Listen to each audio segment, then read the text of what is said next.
Why not you? Today on the Weekly Kingdom Outlook, let's go.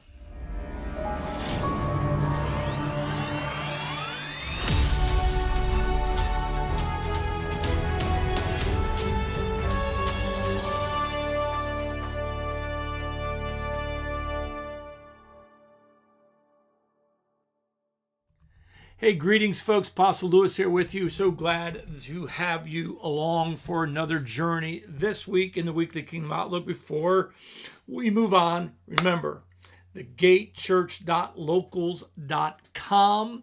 Please go there and join our community. It's free to join up. You can get onto the paid side if you want to support us, but it's free. And I do put a lot of stuff, including links to this, on that side of the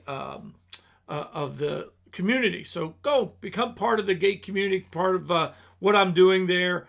And I would really love to have you a part of that. Thegatechurch.locals.com. Plus, go to DeSiena.com if you also want to support us there. But I also have a bunch of free stuff there. Sign up for our newsletter there. Do plenty of things. Look forward to seeing those two places. I highly want to see. Of course, we're on YouTube, we're on Facebook, and we're on Rumble. So we're there too. But we're really going to be focusing a lot of our energy over to locals and our website. And because we don't like the censorship, we don't like the tags, we don't like all that stuff. We're free from that on those platforms. So we're excited about that. Go ahead and sign up there. All right, here we go today. All right, I want to talk about one of the concepts that I feel kind of hurts us in the church. And the reason being, it's not that anyone's intending to do this. It's just a byproduct of a church culture that is not always set properly, not always accurate in the way it depicts the kingdom. And one of those things that it does is it gives us sometimes the wrong mindset. So here's the two mindsets. Church teaches us always to pray for revival in the city, in our church. We're praying for revival, and we're praying for God to raise up men and women that carry that anointing. But that's not kingdom. The kingdom way is to pray for revival in you, and that God would use you to set your city or your church or your community on fire for Him. And why is it that isn't always the case? Why is it that we often are praying for others and never believing ourselves? Well, probably because church culture has a tiered system in the way it thinks and the way we look at people. I know I certainly did when I got saved. I would look at people on the pulpit and think they were of a whole different order of people. And they were, in a sense. They were mature. They should have been mature. They should have had their ducks in a row, so to speak. That's true. I mean, there's nothing wrong about that. That should be all evident and true in someone's life. But you know what? I know God used me as an usher. I know He did. He used me when I served other ministries and I wasn't ordained, and He used me to touch people's lives, to help them hunger and thirst. Matter of fact, when I started going to Nashville and doing a home group at my house, I wasn't ordained. I was just hungry, and I just told people, man, are you hungry? Why don't you come over? I'm just going to do a home meeting. And we didn't really know what that was, and we'd put in tapes, and my wife would be like, okay, and then the next thing you know, people are laid out all over the floor, and they're getting touched, and some of those people today are in ministry. And I like to think we had something to do with that. I like to think that those early days 20 years ago, we helped people to get there. And one of our biggest issues is we're so warned about pride. We're so warned to be humble. We're so warned about, if you get into pride becomes before the fall, that we actually condition ourselves to not believe. You know what I don't tell my kids? I don't tell my kids not to get in pride. I tell them to believe in themselves. I tell them go after their dreams. You can do it. They can. They just got to decide to, and they can. And it's like, well, they want to become a president. Okay, I don't know if you'll make it, but I know you'll be a lot better off if you try than if you don't. I know that if that's what you want to do, that if you'll put in the work and you'll put in the dedication, number one, it's only with that you even have a shot. You're going to have to put in the work and the dedication. But let's say you don't become president. Let's say you just become a congressman. Let's say you just become a representative. Let's just say that you become mayor of your local city. You still have impact. But if you decide, I can't do it, no reason, then how are you going to have an impact? Right? You're not going to. But I want to tell you, God has this unique story. It's a story of found in Judges chapter 6 of Gideon. Gideon is a really interesting story. And it's important to see that Gideon, his mindset when the angel of the Lord appears to him, he's a little befuddled. So let's look and let's read it together. It's in in Judges chapter 6, verse 11 is where we're just going to start. You can read before that is the condition of Israel. They're being oppressed. And here's Gideon. Now the angel of the Lord came and sat under the terebinth tree, which was in Ophrah, which belonged to Joash the Eberizite, while his son Gideon threshed wheat in the winepress in order to hide from the Midianites. So here's the situation. Gideon is threshing wheat in the winepress. That's a whole spiritual thing we could talk about, but let's just get this right. The reason you thresh wheat outside is because the wind carries away the chaff. And the wheat falls to the ground. But he's doing it inside. Why? Because he's afraid of the Midianites. They're oppressing him. They're not letting them live free. Okay? And the angel of the Lord appeared to him and said to him, "The Lord is with you, you mighty man of valor." You're in the winepress threshing wheat because you're afraid of the Midianites. Now, why is the angel lying? No, angel's not lying. Why is the angel of the Lord saying this to him? The angel of the Lord is calling of Gideon. He's reading Gideon's scroll. He's looking at who Gideon is in the spirit, who God called him to be. He is not living up to it yet. But he's calling him out, and you know what the problem for a lot of Christians is? Even after they get a prophetic word or God speaks to them in prayer, sometimes they don't respond to it. Sometimes they doubt it. I know this, that in 1993, when the Lord said to me that I was called to be a prophet, I believed I was called. Okay? I didn't know anything else except I was called. That's all I knew. I didn't know what to do. I didn't know where to go. I didn't know what fully that was going to look like. Any of that. All I knew is I was called. And my prayer life changed. My speech changed because of God talking to me. Now, I didn't go out and tell everybody I was called to be a prophet because they wouldn't have believed me anyways. But what happened was God started calling it out through prophets over my life. Started calling it out. And why was he doing it? Well, it was twofold. One, he was turning up the soil in me. He was kind of tilling it in me by the word of the Lord. He was planting it deep in my spirit, but also he was letting the people around me know, letting them know this man is called. That's why God does it publicly. So they also can start looking at you differently. What happens today in culture is we don't do that. Somebody gets called, we say, well, be humble. I call people and sometimes they don't respond. Man, what I did was I began to seek God and look for who God had in my life. Now, sadly, I was in a church that they didn't raise up. There was no personal time with the pastor. There was no one in there to raise up. And we were talking, me and Dan Duke were talking at lunch today. I would have never, if that was my only paradigm, was where I was at, I would never be in ministry today. Thank God I wasn't that stuck that I couldn't move beyond that, because that could have happened. I could have got stuck right there and never moved. That's not what happened. God began I began to seek, he began to call, and some people have heard my prophetic words, and I've listened to them. I think they're up there or they're over here somewhere. I got all these bookshelves. I haven't gotten everything fully where I want it, which is going to be some time, but I think they're up there. And I've got these prophetic words. I cherish them. I listen to them. I love them. And it's your job to believe God when he speaks to you. It doesn't mean go out and tell everyone, hey, I'm a prophet, because I would never call myself that, but I began to prophesy over people.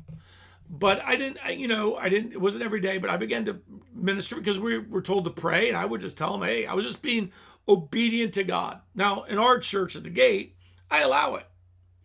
I allow people to minister to each other. I have 5 rules. Don't prophesy dates, mates, or babies, geographical relocations, or 5-fold ministry callings, because those could cause the most damage. But if you come and let me train you, I teach them how to prophesy those things, but frame it in a way that, when you're young and you're learning what is the voice of the Lord, what is not, that you won't cause damage, because that's important. I learned how to bring miracles by watching Bill Johnson. After he laid hands on me, I allowed what he was doing. When God called me to be an apostle, that's still not a popular thing to say. People don't like it. You're not an apostle. I've had people say, there's no apostles thing. Well, what do I do? And I ask him, I said, let me ask you something. When the Lord appears to me and speaks to me, and then people I don't know prophesy that over me, am I supposed to believe your theology or believe the voice of the Lord? Which one would you like me to believe? That stuns him right there. That gets him hung up. And sorry, I'm off camera for a second. But you know what? How many prophetic words do you have? How many prophetic words do you have? And I think what happens to a lot of people is they don't they're sold a bill of goods that somehow it's wrong. It's wrong for you to believe what God says to you. And I want to tell you that God actually loves you more than you think. I mean, here's Randy's word in 1996. I said in 96, the Spirit of the Lord God will be calling. With the calling of a Joseph and Daniel shall come upon you. Behold, there shall be enterprise that will come up, meaning to cause you to make long-range plans to take things to produce them and develop them, that will be for prosperity in days to come, though they are not prosperity in the present days. There is a prophetic calling within your life, and you know that, but listen, the Lord wants to answer a question and cause 2 hearts within your life, or to the 2 hearts that beat in the same chest to be 1 heart. And that is, are you called to business or are you called to ministry? And the Lord says, yes, yes, yes, yes, yes. The Lord, like Joseph, has allowed brethren not to appreciate the gift of God within you, to despise it. And he goes on and on and on. He says, the Lord says, son, prophesy. For behold, the prophetic mantle shall surely be upon you, and you will rub shoulders and be joined at the hip with other prophets and prophetic people. I mean, folks, see, God wants to call you. But you have to at least be, willing. You have to at least be, here I am, Lord. Use me. And what happens to a lot of people is they're afraid, I think, to see themselves in greatness. But the Lord sees you in greatness. The Lord sees who you are in greatness. And you have to decide whether or not you're going to be that great. I really believe that God's got greatness for every believer, but every believer doesn't push themselves towards greatness. I think that a lot of people sometimes settle for, and that's a bad word, I know, but they settle for what is comfortable, And sometimes maybe they settle for what they have around them and what people, maybe, I don't want to go too far because I don't want, I don't want, I don't want to get out there too much because people might. Here's one from Ryan Wyatt. Lewis, you are Samuel to a soul generation. You are Samuel to a soul system. There's an anointing like a hammer that God has blended the apostolic and the prophetic together with you because you're called as a Samuel to a soul system. And you have an anointing to break down and tear down the political and the religious spirit that the things you've butted heads with for many years in your life. Because God has been faceting you and shaping you to be a Samuel to a soul system. I mean, do you believe that? Do you believe what God's spoken over your life?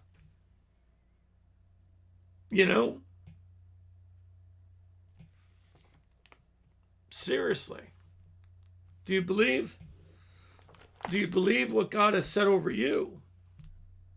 I mean, God, I gotta, for the word of the Lord to your life, I pray that you will believe him, what he has spoken about you. God, I think some people, the system is flawed. And I want to tell you that right now. I want you to pray this prayer of consecration. Father, I thank you that you have called me with a holy calling to be a minister of reconciliation, to be a priest of the order of Melchizedek. You have called me and anointed me to bring your presence, your power, your deliverance to people. Lord, whatever you need to do in me, that I can be all that you have called me to be in you, I give you free rein to do it. I seek your face. I seek your face for one thing, that I might know your will and do it. Thank you, Father. I surrender myself to your will in my life. In Jesus' name, amen. Maybe you're called to business. Maybe you're called to, to just a job, but be the best you can wherever you're at. See, I knew as an air traffic controller, my job was to be the best air traffic controller. Excellence. Proverbs says, see a man who's excellent in his ways, he'll stand before kings. Be excellent in what you do. Be excellent in everything. Get better at everything you're doing. And watch the Lord promote you. I believe you will have a calling unique and special from the Father, Son, and Holy Ghost. And they are waiting for you to say yes to the call. Don't look at yourself through the eyes of men or even through the eyes of your own soul. Look at yourself through the eyes of Christ and let him call out of you what he has created you to be in him. And don't settle for anything less than that. I love you. I hope you have a fantastic, fantastic week. Share this with others who might need to hear it. And thank you for your support and your love. Like us on social media, subscribe to us, do all that stuff, and I'll talk to you later. Bye-bye.